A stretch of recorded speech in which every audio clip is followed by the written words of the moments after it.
بسم اللہ الرحمن الرحیم نحمده ونصلی علی رسولہ الکریم۔ برادران ملت، آج میں پوری امت مسلمہ اور بالخصوص اپنے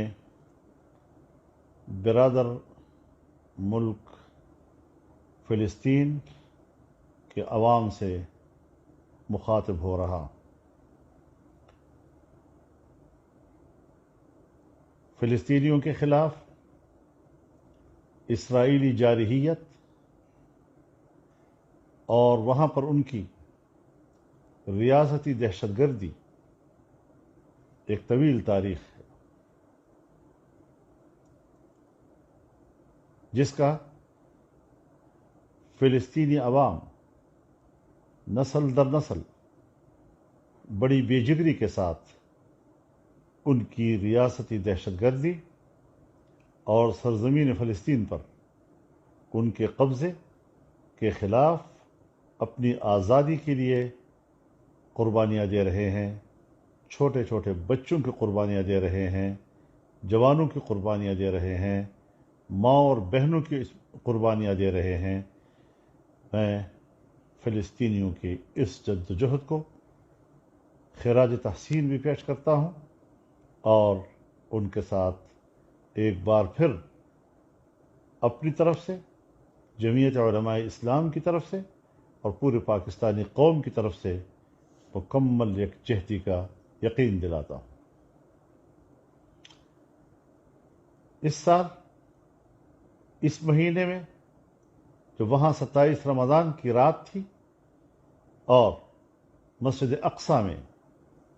مسلمان بھائی بہنیں نماز میں مصروف تھے، تراویح میں مصروف تھے، اسرائیلی درندے مسجد کے اندر گئے، فائرنگ کی، شیلنگ کی، نماز میں بھگدڑ مچائی،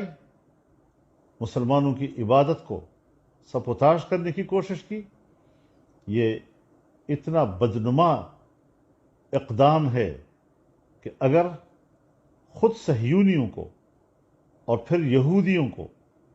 اور پھر عالمی برادری کو کچھ بھی احساس ہو تو ان کو شرم کے مارے ڈوب مرنا چاہیے۔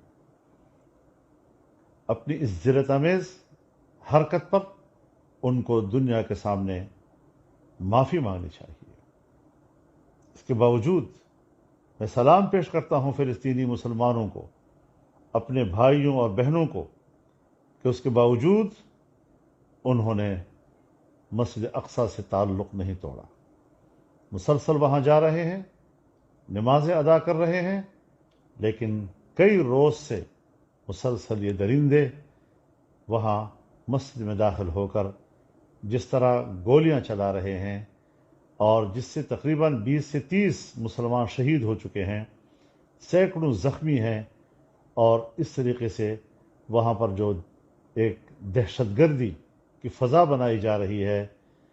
تو ظاہر ہے کہ عالمی برادری فوری طور پر اس کا نوٹس لے۔ غزہ پر اسرائیلی بمباری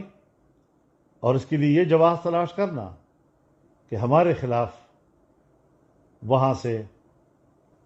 گولے برسائے گئے ہیں، میرے خیال میں یہ کوئی اقدامی عمل نہیں، بلکہ یقیناً مسجد اقصیٰ میں اسرائیلی درندگی کے جواب میں اگر کیا بھی ہے تو اسی کے حوالے سے ہوگا، لیکن اس کو بہانہ بنا کر جس طرح بے دردی کے ساتھ انہوں نے غزہ پر بمباری کی اور وہاں پر 20 سے زیادہ مسلمانوں کو شہید کیا، یہ مسلمانوں کا خون ارزاں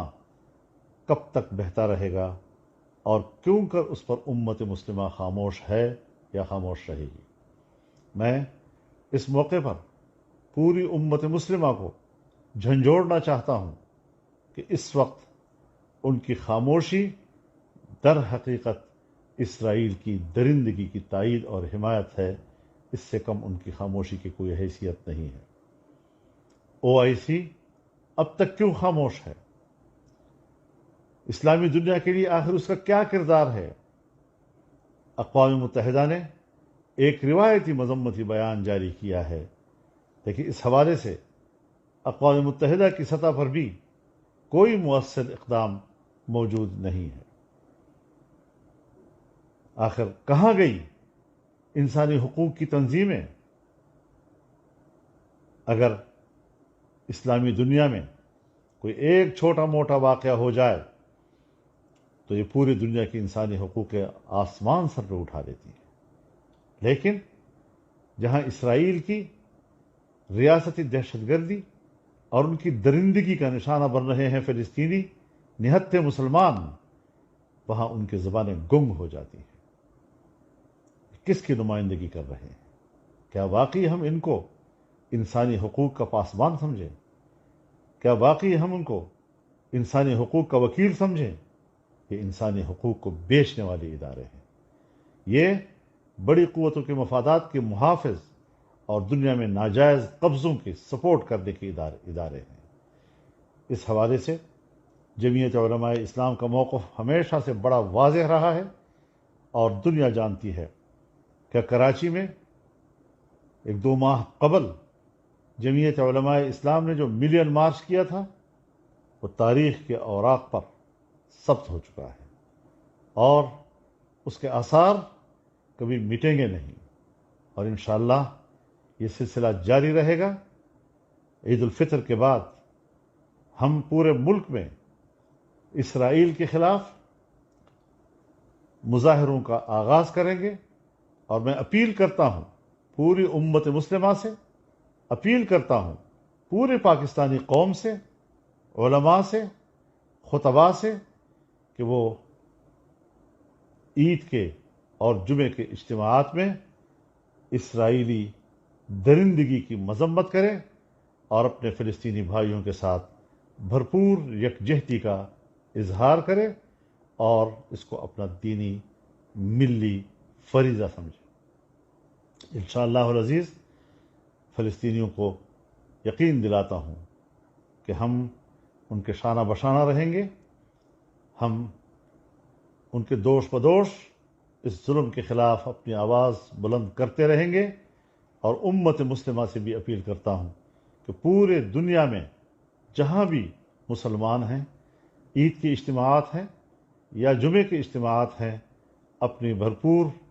احتجاج کو ریکارڈ کروائیں۔ وہاں کے خطباء اور ائمہ سے اپیل ہے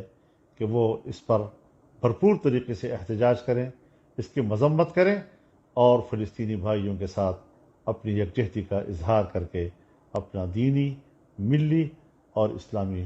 فریضہ کا حق ادا کریں۔ وآخر دعوانا ان الحمد للہ رب العالمین۔